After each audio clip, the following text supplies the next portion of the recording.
मने प्रणतक्लेशनाशाय गोविंदाय नमो नमः। ईश्वरो गुरुरात्मेति मूर्तिभेदविभागिने व्योमवद्व्याप्तदेहाय दक्षिणामूर्तये नमः। शंकरं शंकराचार्यं केशवं वादरायणं सूत्रभाष्यकृतौ वन्दे भगवन्तौ पुनः पुनः।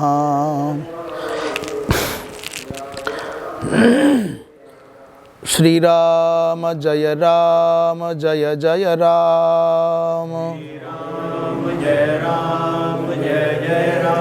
श्री राम जय जय राम।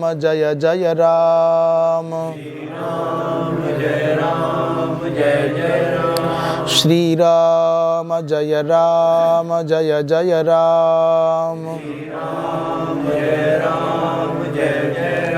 श्री राम जय जय राम। धर्म की अधर्म का प्राणियों में विश्व का गोहत्या गौ माता की परम पूज्य धर्म सम्राट स्वामी श्री करपात्री जी महाराज की, जगत गुरु शंकराचार्य भगवान की, वृंदावन बिहारी लाल की, हर हर महादेव। विराजमान सभी सुभद्र जन और इस YouTube चैनल के माध्यम से भगवत गीता के स्वाध्याय सत्र में सहभागिता करने वाले सभी सुधीजन एवं मातृशक्ति। कल तक भोजन की चर्चा हो रही थी और इस चर्चा का उद्देश्य था कि कैसा भोजन करना चाहिए, कैसा नहीं करना चाहिए। कैसा भोजन करने वाला व्यक्ति तमोगुणी कक्षा में आता है,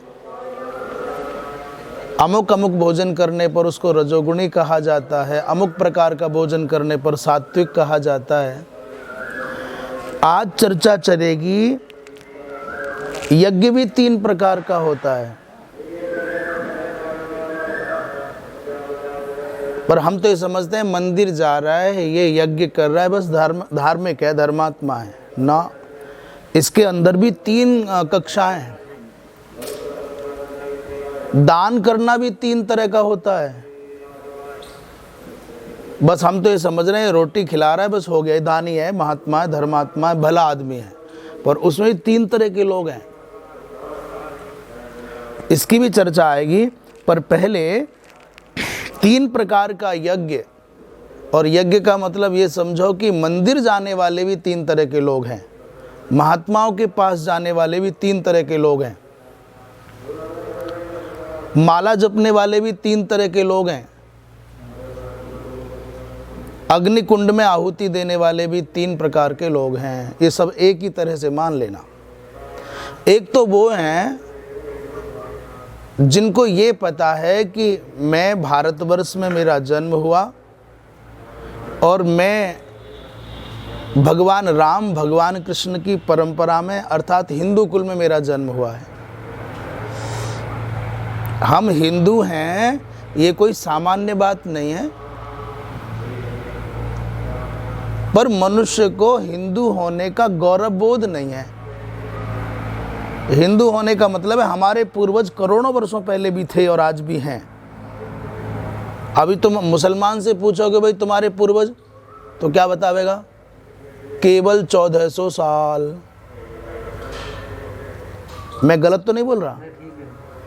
मोहम्मद साहब के होने से ही तो ये सब प्रारंभ हुआ है, और उनको हुए कितने साल हो गए?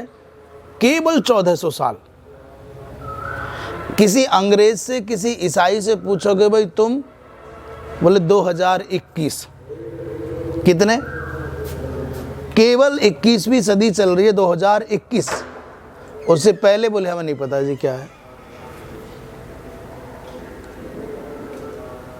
किसी बौद्ध मतावलंबी से पूछोगे, वो कह देगा साहब महात्मा बुद्ध, माने 2400-2500 साल, 2600 साल। धरती पर एक भी ऐसा नहीं मिलेगा जो बता सके हिंदू कब से हैं। करोड़ों साल पहले भी ये संस्कृति ऐसी थी जैसी आज है। हिंदू माने अनादि। जैसे वेद अनादि है, पुराण अनादि है, वैसे ही सनातन धर्म अनादि है।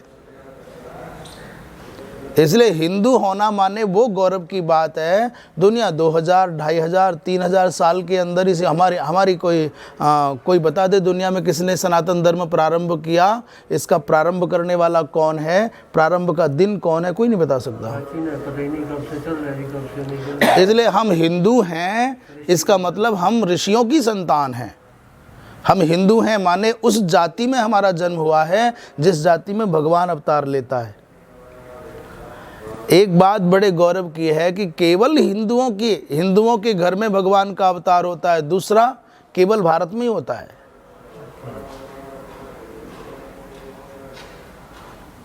तो हम हिंदू हैं और हमारा कर्तव्य है कि जहां यज्ञ होता हो, हम यदि यज्ञ की विधि के अनुसार, शास्त्र के अनुशासन के अनुसार यज्ञ करने के हकदार हैं, अधिकारी हैं, पात्र हैं तो करें। और यदि हम नहीं हैं तो जो यज्ञ करने योग्य हैं उन पंडित जी को, आचार्य जी को हाथ जोड़ के निवेदन करें, महाराज ये हमारा घी ले लो, ये हमारा तिल ले लो, ये हमारा साकल्य ले लो और आप हमारे नाम से यज्ञ कर दो। जैसे वकालत जिसने LLB LLM किया है उससे कहते हैं भाई हमारा केस तुम लड़ दो। ऐसे ही हम नहीं केस लड़ पाते इसलिए तो वकील करते हैं। तो जो कार्य हम नहीं कर सकते वो कार्य किससे कराएं? महाराज आप कर दो। हम तो मंत्र भी नहीं जानते, हम तो मंत्र का अर्थ भी नहीं जानते, हम तो मंत्र की विधि भी नहीं जानते, और आप मंत्र भी जानते हो, मंत्र का अर्थ भी जानते हो, मंत्र की विधि भी जानते हो और यज्ञ की विधि भी जानते हो। इसलिए हमारे घर में खुशहाली आए, हमारे घर में सब लोग प्रसन्न रहें, समृद्ध हो जाएं, हम सुख शांति का वर्ण करें, इसलिए आप हमारे ऊपर अनुग्रह करके हमारे निमित्त यज्ञ कर दीजिए। तो यज्ञ करने वाले भी 3 प्रकार के लोग, तो एक तो वो हैं जिनको ये पता है कि मैं हिंदू हूँ और यज्ञ करना मेरा परम धर्म है। यज्ञ करना या करवाना, मैं कर सकता हूँ तो करूँ और नहीं कर सकता तो फिर मैं किसी विधि पूर्वक शास्त्र के तत्व को जानने वाले महात्मा के अनुसार यज्ञ में सहभागी हो जाऊँ। भाई कुछ नहीं कर सकता तो मैं समिधा ला के दे सकता हूँ, आम की लकड़ी भिजवा सकता हूँ, मैं घी भिजवा सकता हूँ, मैं तिल भिजवा सकता हूँ, मैं ब्राह्मणों को वस्त्र दे सकता हूँ, दक्षिणा दे सकता हूँ, उनके भोजन के साधन जुटा सकता हूँ। अब उतनी पवित्रता तो हमसे नहीं होती कि हम लघुशंका जाएं तो शुचिता करें, जल लेके जाएं, हम स्नान करके शौचादिक जाएं तो स्नान करके इस तरह की पवित्रता हम नहीं निभा पाते। तो जो निभाएं उनसे यज्ञ कराएं। तो एक तो वो हैं जिन्हें फल नहीं चाहिए, यज्ञ करना हमारा कर्तव्य है। हमको मंदिर जाएं और इसलिए जाएं कि हमको कुछ मिले ना, हम हिंदू हैं, मंदिर जाना हमारा धर्म है, कर्तव्य है, कुछ चाहिए नहीं। हम संत के पास इसलिए जाते हैं क्योंकि हम सनातनी हैं और हम राम कृष्ण के उपासक, भगवान शिव के उपासक हैं, और हम साधुओं के पास बैठेंगे तो संस्कार बनेंगे, लोभ के और लाभ के लिए ना जाएं। तो जो संतों के पास बिना किसी लाभ की भावना से जाता है, जो मंदिर में किसी संकल्प और किसी कामना के बिना जाता है, जो यज्ञ में किसी कामना का, किसी मनोरथ का, किसी लाभ का भाव लिए बिना जाता है, वो नंबर 1 सात्विक है। और जिसके मन में कुछ फल पाने की इच्छा है, संतों के पास जाएंगे, मंदिर में जाएंगे, हम किसी को कुछ दान करेंगे, हम यज्ञ में सहयोग करेंगे तो हमको लाभ होगा, इसलिए करना, तो फिर रजोगुणी हो जाएगा। और क्या विधि है, क्या वेद है, क्या शास्त्र है, क्या जरूरत है पंडित जी की? हम क्यों नहीं कर सकते? क्या करेंगे बाबाओं के पास जाकर के? हम खुद ही कम है क्या? हमारे अंदर भी तो परमात्मा है। ये वृत्ति जिसके मन में आ जाएगी कि मंदिर से क्या होता है, यज्ञ वो क्यों करें, हम ही क्यों नहीं कर सकते, महात्माओं की क्या ज़रूरत है, ऐसे भावना से भर करके फिर वो देव पूजा करे, वो चाहे माला जपे और वो चाहे कोई अपने घर में हवन करे, वो तमोगुणी हो जाएगा। ये तीनों बातें भगवान कृष्ण अर्जुन को बता रहे हैं। आप एक बार प्रसन्न होकर के जयकारा लगाओ, वृंदावन बिहारी लाल की। सबसे पहला जो यज्ञ है उसके बारे में कह रहे हैं, अथ इदानीम यज्ञ त्रिविधा उच्यते। यज्ञ 3 प्रकार का होता है। पहले नंबर का बता रहे हैं, अफलाकांक्षिभिर्यज्ञो विधि दृष्टो इज्यते यष्टव्यमेवेति मनः समाधाय स सात्विकः। अफलाकांक्षिभिर्यज्ञो विधि दृष्टो इज्यते यष्टव्यमेवेति मनः समाधाय स सात्विकः। भगवान कृष्ण कहते हैं, हे पार्थ, ये बात तो 2 लोगों में हो रही है। किस किस में हो रही है? भगवान कृष्ण में और अर्जुन में। गीता इसलिए सबसे प्रामाणिक ग्रंथ है कि युद्ध के मैदान में हुआ है। आप सत्संग की चर्चा, शास्त्र की चर्चा कहाँ कर सकते हो? नदी के किनारे कर सकते हो, पहाड़ी के ऊपर बैठ के कर सकते हो, मंदिर में कर सकते हो, घर में भी कर सकते हो। दुनिया में तुमने कहीं सुना है कि साहब सत्संग हो रहा है युद्ध के मैदान में हो रहा है? गीता इसलिए दुनिया में अनूठी है कि दोनों ओर की सेनाएं हाथों में हथियार लेकर के, अभी नगाड़े बज गए, शंख बज गए, हुंकार हो गई, और कब भिड़ जाए पता ही नहीं है। और इस तरह की परिस्थितियों के बीच में भगवान कृष्ण इतनी ऊंची कोटि की बातें कर रहे हैं। हमारी गीता आसमान से नहीं उतरी, हमारी गीता अंधेरे में सपने में नहीं आई। हमारी गीता तो युद्ध के मैदान पर, जमीन पर, भूमि पर आई है। और जो परमात्मा जिसके श्वास हैं वेद, उस परमात्मा ने भगवत गीता को सारी दुनिया के सामने सतपात्र अर्जुन को दिया है। ये आश्चर्य की बात। इसलिए गीता बहुत व्यावहारिक है। जीवन जीने की कला मनुष्य मात्र को कोई क्यों ना हो, इसमें कोई बंधन नहीं है कि हिंदू है कि मुसलमान है कि सिख है कि ईसाई है कि बौद्ध है कि जैन है, कोई क्यों ना हो। गीता में बिल्कुल कॉमन बात कही है, ऐसा तुम करोगे तो तुमको ये फायदा है, नहीं करोगे तो नुकसान है। तो गीता बहुत अनूठी है। और मनुष्य के दुखी होने का कारण यही है, गीता और रामायण से अलग है। वो जिस दिन रामायण और गीता को अपने जीवन में सहयोगी बना लेगा, मित्र बना लेगा, उसके साथ जीना सीख जाएगा, छोटी छोटी बातों में ऐसे समाधान आता है। इसमें एक जगह ऐसा लिखा कि संशयात्मा विनश्यति। आप बोलो क्या बता रहे हैं हम? संशयात्मा विनश्यति। बोल के बताओ साहब, क्या? संशयात्मा विनश्यति। इसकी हिंदी क्या हम बता देते हैं। पहले इस बात को समझ लो कि संशयात्मा विनश्यति। बोलो संशयात्मा विनश्यति।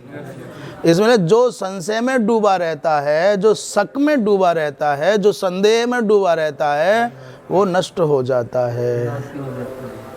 मरेगा तो बाद में, पर मरने जैसी पीड़ा तो रोज भोग रहा है।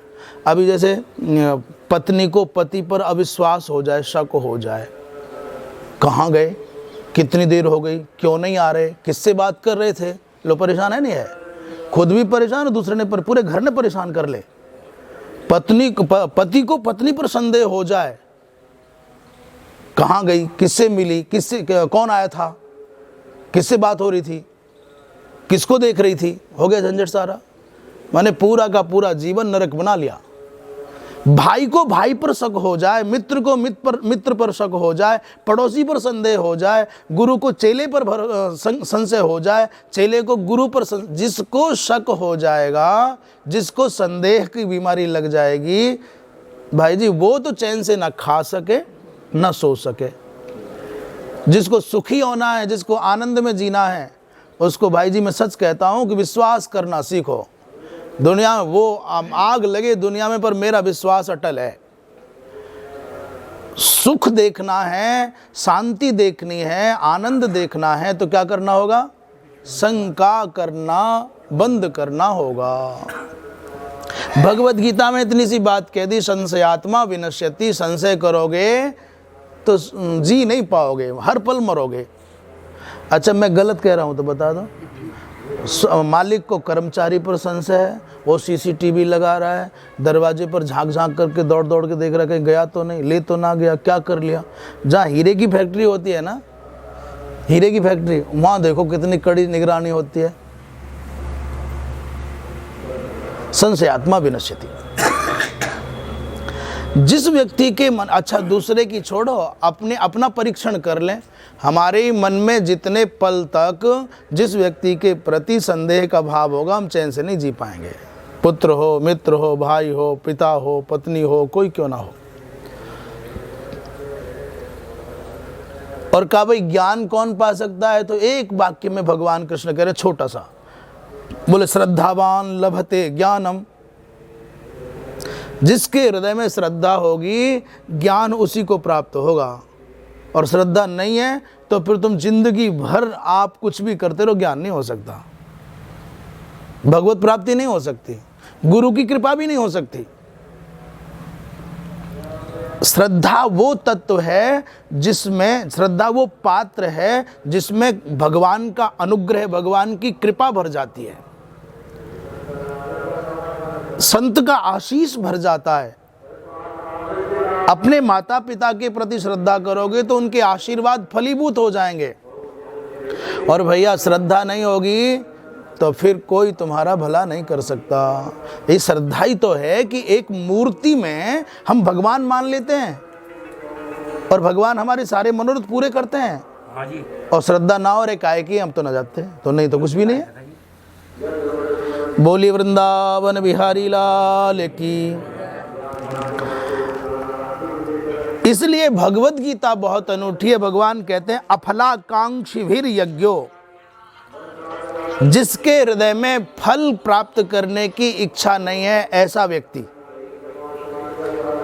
मैं यज्ञ करूं तो इससे मुझे पुत्र चाहिए या धन चाहिए या मुझको खेती चाहिए या मेरी फैक्ट्री चले या मैं स्वस्थ हो जाऊं, ये भी मन में कोई कामना ना हो। मुझे तो इसलिए यज्ञ करना है क्योंकि मैं हिंदू कुल में पैदा हुआ, मुझे तो इसलिए यज्ञ करना है कि इस यज्ञ के बल पर ही भगवान का अवतार हुआ। शास्त्र कहता है यज्ञ करना चाहिए।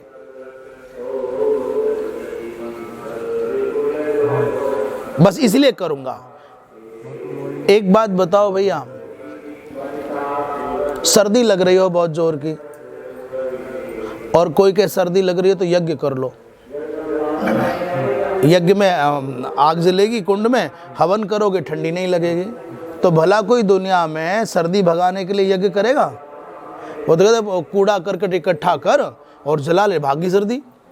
जर्सी पहन ले, कंबल ओढ़ ले, रजाई में बैठ जा, हीटर के सामने बैठ जाओ, ठंडी भाग गई। अरे ठंडी भगाने के लिए यज्ञ करने की आवश्यकता नहीं है। यज्ञ करोगे तो ठंडी तो अपने आप भाग जाएगी।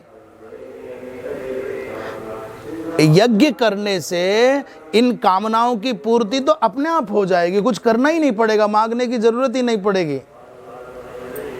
कुछ पाने के लिए यज्ञ मत करो, ये तो ऐसा ही है जैसे यज्ञ किया तो ठंडी भाग जाए। इसलिए कामना के लिए यज्ञ मत करो। अफलाकांक्षीभिर यज्ञः, जो फलाकांक्षा से रहित महापुरुष हैं, वो द्विज हैं, उनके द्वारा जो यज्ञ किया जाता है। और शास्त्र में जैसा जैसा लिखा है, कब यज्ञ करें, कहाँ यज्ञ करें और कैसे यज्ञ करें और कौन यज्ञ करे कौन ना करे, ये विचार जहाँ हो जाता है और केवल कर्तव्य बुद्धि से मन को समाहित करके एकाग्र करके अंतःकरण की शुद्धि के लिए जो यज्ञ किया जाता है वो सात्विक है। एक पंक्ति में यदि कहें तो फल की इच्छा से रहित हो करके शास्त्र विधि के अनुसार जो यज्ञ किया जाता है वो कैसा होता है? सात्विक होता है। भाष्यकार कह रहे हैं कि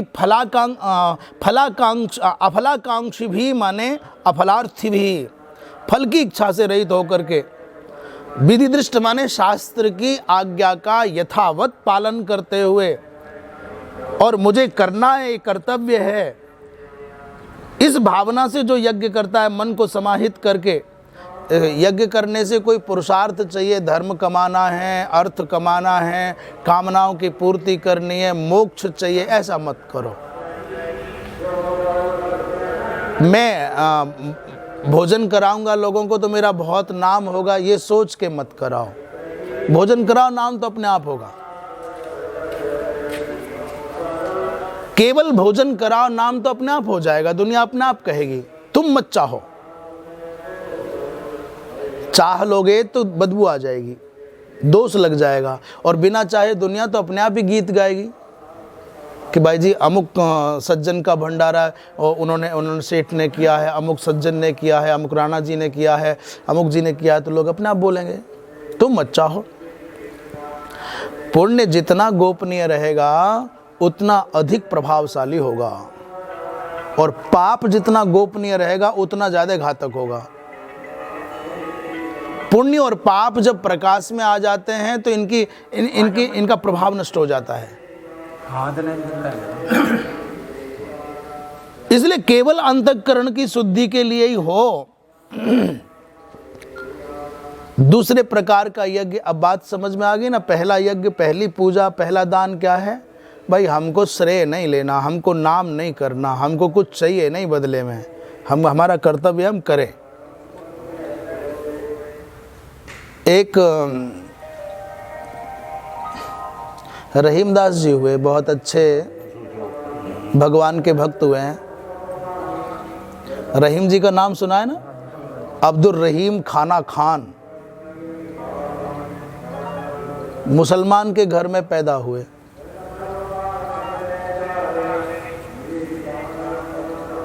बड़े उदार थे, भगवान कृष्ण के भक्त थे, बहुत संस्कृत के, उर्दू के, फारसी के, हिंदी के सबके विद्वान थे। तो वो मंत्री बना रखे थे उनके राजा ने। ऐसे उदार थे कि कहीं युद्ध करने गए और जीत के आ गए तो सारा धन रास्ते में जरूरतमंद लोगों को, जो भी याचक आ जाए, उनको लुटा देते थे। तो किसी बार ऐसा हुआ कि वो जीत के आए और प्रभाव बहुत था इनका, क्योंकि बेईमान नहीं थे। प्रभाव इतना था, ये दुनिया है ना, 10 दिशाओं से गाली दे दे के मार देती है। जरा सी चोरी करे, जरा सी छिनरई करे, ये 10 दिशाओं से गाली देने वाले खड़े हो जाते हैं। तो आदमी की आभा ऐसे ही मर जाती है, उसकी कांति मर जाती है। ये जो सामाजिक ग्लानि होती है ना, इसी से मर लेता है। अब बेशर्म हो जाए तो भगवान ही मालिक है उसका। तो अकबर को ये सूचना मिली कि ये तो सारा धन लुटा देते हैं, उसमें खजाने में नहीं आता। उन्होंने कहा भाई ये क्या है रहीम? बोले साहब दौलत थी, पर साथ में भूखे लोग, पीड़ित लोग भी आ गए, तो थी तो कैसे ना करता, इसलिए दे दिया। सब लोगों से विचार विमर्श करके रहीम को त्याग दिया, और वो कहाँ पहुंच गए? चित्रकूट पहुंच गए। जेहि पर विपदा परत है, सोई आवत एहि देश। चित्रकूट में बस रहे रहीमन अवध नरेश। रहीम ने लिखा कि चित्रकूट में कौन आता है? बोले जिस पर विपत्ति पड़ती है। तो वो संकट में पड़ गए, माने अब धन नहीं रहा, ये सोच करके चित्रकूट आ गए, वहां रहने लगे। पर मांगने वालों ने पीछा वहां भी ना छोड़ा। पर ऐसे पुण्यात्मा थे, ऐसे धनी थे नक्षत्र के, कि महाराज चुपचाप लोग रहीम जी के पास में स्वर्ण मुद्राएं, रजत मुद्राएं और आवश्यकता की वस्तुएं छोड़ जाते थे। न देने वाले का पता, न लेने वाले का। अब रहीम जी के पास में लोग आते हैं तो वो अपनी गर्दन नीचे किए, चुपचाप वो कहता साहब इतना, तो उठा करके दे देते। कई बार लोग डबल डबल भी ले जाते। अच्छा, रहीम जी की बात तो अलग है। हम तो ऐसे हैं कि हमको प्रसाद बांटने की जिम्मेदारी दे दो ना, कथा में, यज्ञ में या मंदिर में, हाथ में वो लगा हुआ है बर्तन, तो इतने 10 इंद्रियों से चौकन्ने होकर देखते हैं कि दोबारा न ले जाए कोई। अरे फिर आ गया तो हम तो प्रसाद 2 बार दें उसके लिए बहुत चौकन्ने हो जाते हैं। परंतु रहीमदास जी कुछ पता ही नहीं, सोने की मुद्रा फिर ले गया, वो फिर ले गया, वो फिर ले गया। लोगों ने कहा महाराज आंखें ऊपर भी उठा लिया करो, देख तो लो किसको दे रहे हो। इतने बड़े दानी हो, इतने विद्वान हो, तो थोड़ा देखो भी तो, इसे दे रहे हो तो। उन्होंने कहा भाई किसको देखूं और क्या देखूं, देने वाला कोई और है और देत रहत दिन रैन, लोग भरम हम पर करत तासों नीचे नैन। उन्होंने कहा भाई देने वाला तो कोई और है, मेरे पास तो कुछ था नहीं। जब मैं चित्रकूट में आया मैं तो खाली हाथ था, मैं खुद नंगा ही था और मेरी रोटी का कोई जुगाड़ नहीं था भाई। और सच पूछो तो दुनिया में हर व्यक्ति का यही हाल है, पैदा होता है तो नंगा ही होता है, खाली होता है, अनाथ होता है। यहाँ बीच के टाइम में कुछ इकट्ठा हो गया तो अपने आप बन लिया, मैं ऐसा और मैं वैसा। और जाएगा तो भी यही बात होगी, क्या होगा, नंगा भी होगा, एक कपड़े भी उतार लिए जाएंगे। महात्माओं के गले से माला उतार लेते हैं लोग, ये गुरु जी की प्रसादी है। कहीं सोना वोना पड़ाओ तो भगवान ही मालिक क्या ना कर ले। और ये ना पता कि बच्चे भी बिगड़ जाए, बच्चे ही खराब हो जाएंगे। बेईमानी का धन, बेईमानी की संपत्ति कुछ नहीं करती, संतति खराब कर देती है। जिसकी संतति खराब माने बच्चे खराब तो बुढ़ापा खराब, बाद में रोता है, पछताता है, मैंने बहुत बेईमानी की, जिनके लिए की और वो मौज कर रहे और मैं रो रहा हूं। तो रहीमदास जी कहते हैं भैया देने वाला कोई और है। अब चाहे आप में से कोई दे रहा हो, चाहे वो देता हो, और रात दिन दे रहा है, वो नहीं देता तो मैं कहां से देता। मेरे गुरुजनों ने मुझे ना पढ़ाया होता, ये गीता उनकी कृपा से मुझे ना मिली होती प्रसाद में, तो मैं तुम्हारे बीच में बात कैसे बना पाता। किसी और ने दिया है ना। अच्छा आप बताओ, आपके पास में, मेरे पास में मेरा क्या है। हम विचार करें, हम कोई कथा नहीं कह रहे, हम तो केवल चर्चा कर रहे हैं। हम विचार करें कि मेरे पास में मेरा क्या है। ये शरीर माता पिता का है, मेरा है ये तो माता पिता के समागम का प्रतिफल है, उनके तप का फल है। और हर समागम से भी संतान नहीं होती। तो ये शरीर माता पिता का दिया हुआ है, नाम पंडित जी का दिया हुआ है, ये जाति समाज के सरोकारों से प्राप्त हुई है। मेरे अंदर जो विद्या है वो गुरुजनों ने दी है। महाराज मेरे पास मेरा क्या है। मेरी समझ, मेरी बुद्धि, मेरा मन, मेरा विचार, मेरा शरीर, मेरे पास क्या है। और फिर अभिमान किस लिए करना है इसका। जैसे धीरे धीरे मिली, बढ़ती गई, बस धीरे धीरे घटती चली जाएगी। अब आंख गई, अब कान गए, अब नाक गई, अब दांत गए, अब घुटने गए। गए भाई साहब। जब 60 साल का हो ले ना आदमी तो कह रहे भाई बोलने परेशानी में, तो हॉर्न गाड़ी का 10-15 साल के बाद में गाड़ी का क्या हाल हो गए, हॉर्न पोंपों बजना कम हो जाए, उसकी लाइट डिम हो जावे, गाड़ी की लाइट डिम होवे नहीं होवे। अब साहब इसका कहते नहीं, अब पहिए बदलने पड़ेंगे, रिम बदलनी पड़ेगी जी।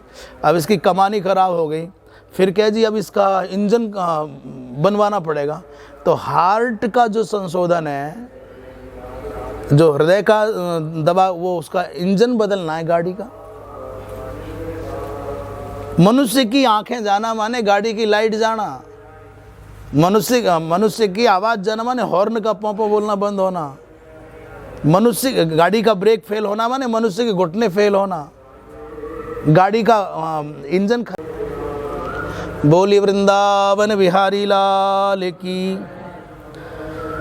तो वो कहते थे कि देत रहत उसने ना दिया होता तो मैं कहाँ से देता।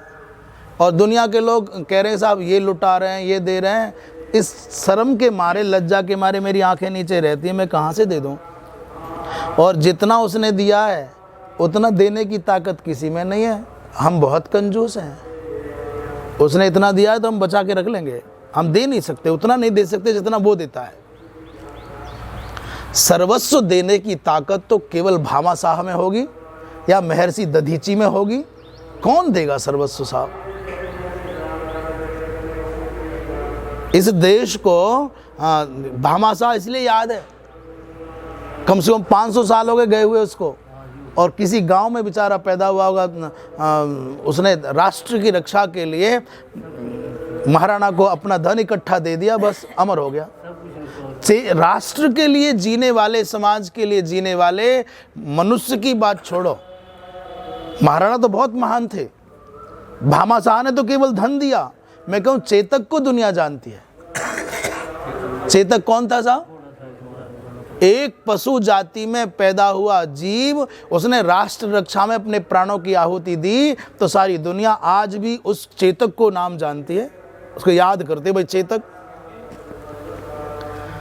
इसलिए भैया हम जो करें वो इसलिए ना करें कि लोग हमारी प्रशंसा करेंगे, लोग हमारी बड़ाई करेंगे, लोगों में हमारा नाम होगा। ये तो अपने आप ही होगा। सूरज निकलता है तो दुनिया अपने आप सूर्यार्घ देती है।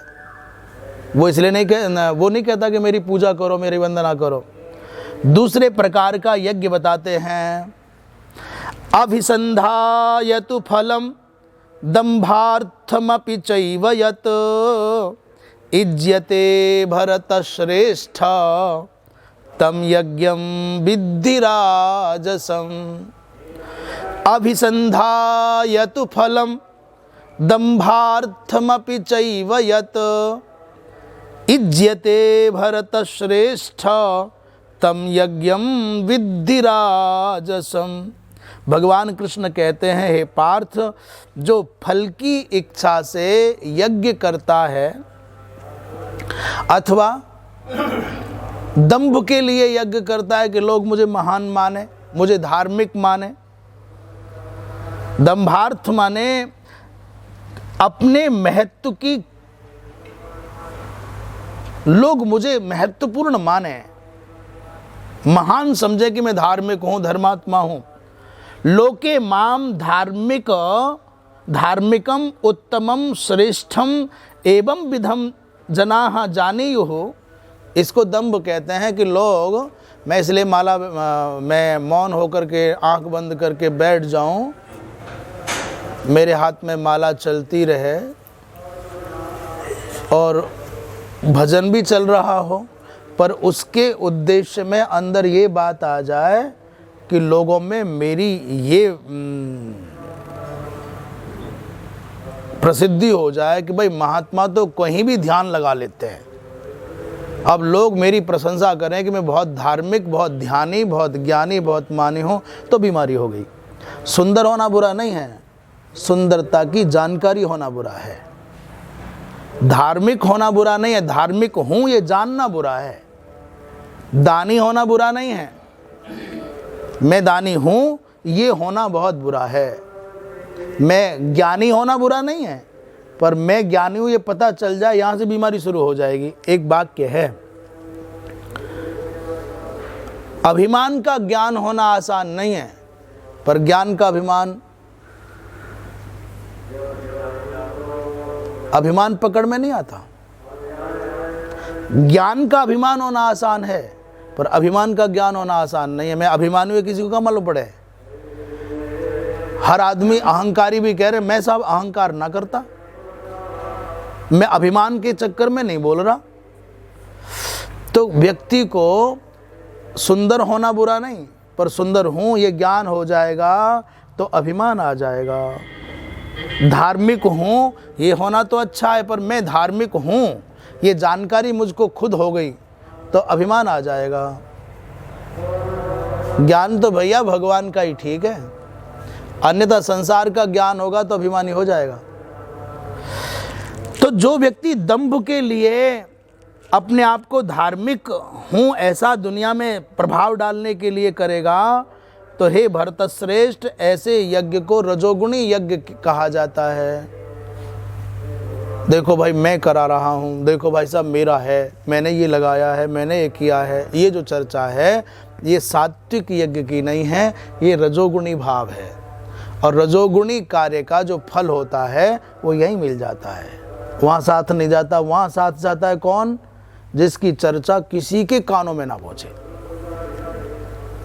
तुम कोई पुण्य का काम करो, कोई धर्म का काम करो, जप करो, तप करो, व्रत करो, दान करो, किसी को खबर ना पड़े, वो साथ जाएगा। और जिसको तुमने प्रदर्शन करने के लिए कर लिया उसकी चर्चा यहाँ होगी, कीर्ति बढ़ गई, लोगों ने कहा भाई बहुत बढ़िया आदमी है, बहुत धार्मिक आदमी है, चर्चा होगी, बात खत्म हो गई।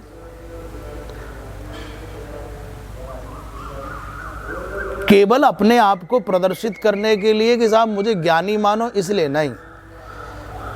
तुम अच्छी बातें करोगे, शास्त्र के अनुसार जियोगे तो लोग तो अच्छा कहेंगे ही कहेंगे, उन्हें कहने दो, तुम मत चाहो। तो भाष्यकार कह रहे हैं, शंकराचार्य जी महाराज कह रहे हैं कि जो उद्देश्य को मन में रख करके, फल को मन में रख करके, इच्छा को मन में रख करके, कामना को मन में रख करके, अथवा दंभ की दृष्टि से कि मुझे महान मानो, इसलिए जो यज्ञ करता है वो रजोगुणी यज्ञ होता है। अब प्रश्न उठ जाएगा साहब एक, आपने तो नहीं उठाया, मैं उठा लूं। दशरथ जी महाराज ने यज्ञ क्यों किया था? बताना भाई, यज्ञ क्यों किया दशरथ जी ने?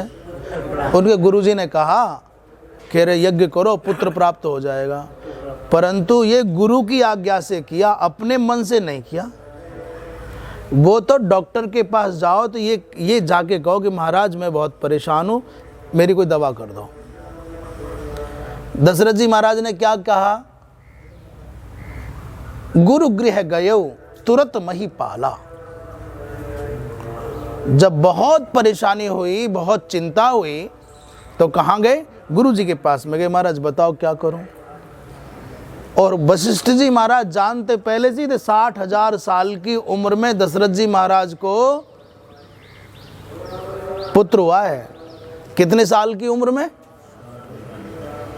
सुन लो ठीक से, कितनी उम्र में? 60,000। 60,000 साल की उम्र में दशरथ जी को पुत्र हुआ है। अच्छा चलो, वो तो त्रेता की बात थी। महाभारत का जब युद्ध चल रहा था, तो महाभारत के युद्ध के समय अर्जुन की उम्र कितनी होगी? जब महाभारत का युद्ध चल रहा था उस समय अर्जुन की उम्र कितनी होगी मालूम, जानते हो? 90 साल। कितनी साहब? 90 साल का बूढ़ा इतना उत्पात कर रहा था। उसके परदादा कितनी होगी? और पूरी बात बता देते हैं, कृष्ण की उम्र भी यही है। भौतिक शारीरिक जो उम्र है यही है। भीम की इससे थोड़ी बड़ी है, वो 91 साल के हैं। युधिष्ठिर 92 साल के हैं। दुर्योधन और भीम एक ही उम्र के हैं। कर्ण की उम्र 125 साल है, 126 शायद, वो सबसे बड़ा था। और आपको गजब की बात बताऊं, आश्चर्य तो यह है कि द्रोणाचार्य जी महाराज की उम्र 400 साल थी और बाबा भीष्म की उम्र 600 साल थी। यही तुमसे जुड़ी बात कर रहे हैं। ये यमुनानगर माने कोई दूर ना, कुरुक्षेत्र से करोड़ों लोग लड़ रहे हों, युद्ध हो रहा हो, तो उसकी चोट यहाँ ना आवेगी? यहाँ रथ ना खड़े होते होंगे, यहाँ भंडारे ना लगते होंगे, यहाँ लंगर ना लगते होंगे? आप सोचो, इतनी भारी दोनों आमने सामने खड़े होकर के सेनाओं में युद्ध हो रहा है कितने दूर दूर तक का एरिया घिर गया होगा, शिविर बने होंगे, घोड़े हाथी रथ रहे होंगे, लंगर लगाने वाले लोग रहे होंगे, लोहार रहते होंगे, सुनार रहते होंगे, कहार रहते होंगे, वो टेंट लगाने वाले, घर बनाने वाले रहते होंगे। आप सोचो कितना कितना बड़ा भारी व्यापक काम था। तो यमुनानगर अछूता रहा हो ऐसा मत सोचियो। 600 साल की उम्र भीष्म पितामह की, और एक तो ऐसे थे जिनकी उम्र 900 साल थी, और योद्धा इतने भयंकर थे, इतने भयंकर योद्धा थे कि उनके सामने कोई टिके ही नहीं। अर्जुन छलनी, सारी पांडव सेना छलनी कौरवों के पक्ष में खड़े थे। वो भगवान कृष्ण बोले कि अर्जुन यदि इससे पार पाना है तो इसकी आंखों पर जो भौं के पास में पट्टी बंधी है इसको काट दे। अर्जुन ने पूछा महाराज पट्टी काटो कि जान बचानी भारी पड़ रही है, कैसे लड़ो इससे? देखने में घना ही बूढ़ा है परंतु दमदार बहुत है। बोले जितना मैं कहूं वो काम कर। अर्जुन ने भगवान की बात मानी और वो पट्टी काट दी। जैसे ही पट्टी कटी तो क्या हो गया? बोले उनकी पलक ऐसे नीचे गिर गई जैसे शटर गिरा देते हैं लोग। 900 साल के थे, बहुत बड़ी बड़ी पलकें हो गई थी। उन पलकों को बांधे रखने के लिए पट्टी बांधनी पड़ती थी उनको, और पलक गिर गई, दिखना बंद हो गया। अब मार ले।